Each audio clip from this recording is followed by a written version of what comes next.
بسم اللہ الرحمن الرحیم۔ میں امام مہدی ہوں۔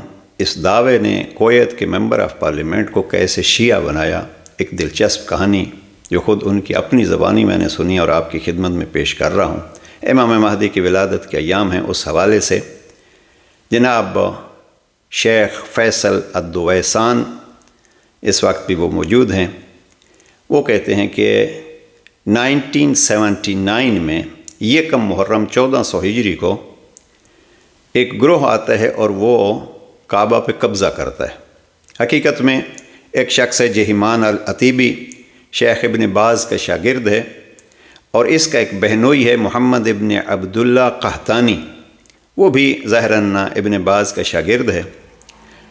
تو یہ کیسے ان کے ذہن میں آتا ہے اور کیسے پلان بنتا ہے؟ بہرحال یہ کعبے پہ قبضہ جماتے ہیں اور میت کی صورت میں تابوت کے اندر اسلحہ لے کے کعبہ میں داخل ہوتے ہیں، اور پھر یہ اپنے بہنوئی کے امام مہدی ہونے کا دعویٰ کرتا ہے۔ کویت کا یہ ممبر آف پارلیمنٹ جناب شیخ فیصل الدویسان کہتا ہے کہ میں نے جب یہ قبضے کی بات سنی تو میں نے پہلی دفعہ یہ سنا کہ یہ امام مہدی ہے۔ تو کہتے ہیں مجھے تعجب ہوا کہ یہ امام مہدی کون ہے، ہم نے تو کبھی نام نہیں سنا۔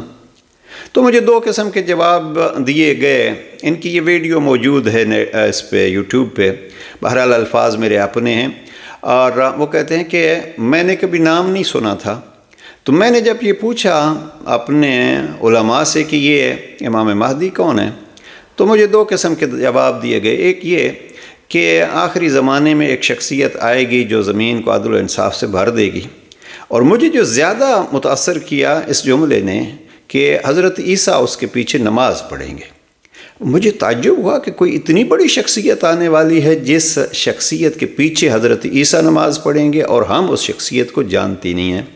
کہتے ہیں یہ ادھر قبضہ ہوا تھا، ادھر امام مہدی کا نام میں نے سنا، تو میں نے تحقیق کرنی شروع کی، اور کہتے ہیں کئی سال تک میں تحقیق کرتا رہا، اور تحقیق کرتے کرتے میں نے اہل سنت کی ہر کتاب چھان ڈالی جس میں امام مہدی کا تذکرہ تھا، لیکن میں مطمئن نہیں ہوا۔ اور بہت ساری چیزیں ایسی البتہ تھیں کہ جس میں مثلا 12 اماموں والی حدیث کو انہوں نے کوٹ کیا ہے کہ یہ 12 امام ہوں گے، لیکن میں مطمئن نہیں ہو رہا تھا۔ اہل سنت کتابیں پڑھنے کے بعد میں نے شیعوں کی کتابیں پڑھنا شروع کی، تو جب وہاں میں نے 12 کا تذکرہ پڑھا تو اس میں ہر کتاب میں 12ویں کا نام امام مہدی تھا۔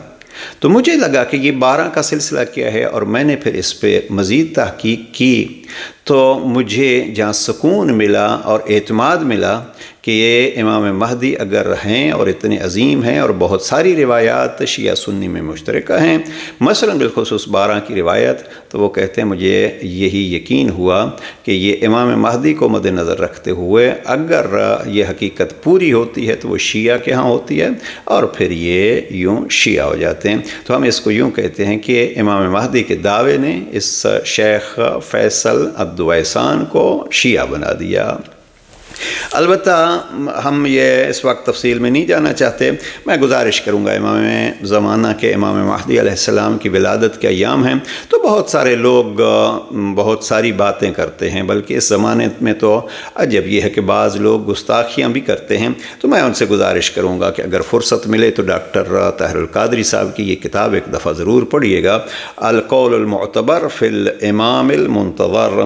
تو اس کتاب میں انہوں نے 65 روایات سے ثابت کیا ہے امام زمانہ کے وجود کو، اور اس میں بالخصوص وہ حصہ پڑھیے گا جو صفحہ 64 پہ انہوں نے مختلف معتبر کتابوں کے حوالے سے لکھا ہے کہ امام مہدی 12ویں ہوں گے۔ مثلا انہوں نے پہلے تو یہ لکھا ہے 12 کا تعداد، اور پھر بعض روایات کے حوالے سے اور بعض تشریحات کے حوالے سے یہ لکھا ہے۔ مثلا امام سیوطی کے حوالے سے انہوں نے الحاوی للفتاوی میں ابو داؤد کے مذکورہ روایات کے بارے میں تبصرہ کرتے ہوئے لکھا ہے کہ فَأَشَارَ بِذَلِكَ إِلَى مَا قَالَهُ الْعُلَمَاءُ أَنَّ الْمَهْدِي أَحَدُ الْاثْنَى عَشَرَ، کہ وہ جو 12ویں ہوں گے تو یہ امام مہدی ہوں گے۔ بہرحال یہ تفصیل انہوں نے 65 روایات میں اچھی جمع کی ہے۔ دعا ہے پروردگار محمد و آل محمد کے صدقے ہمیں حقائق کو سمجھنے کی توفیق نصیب فرمائے۔ والسلام علیکم ورحمۃ اللہ۔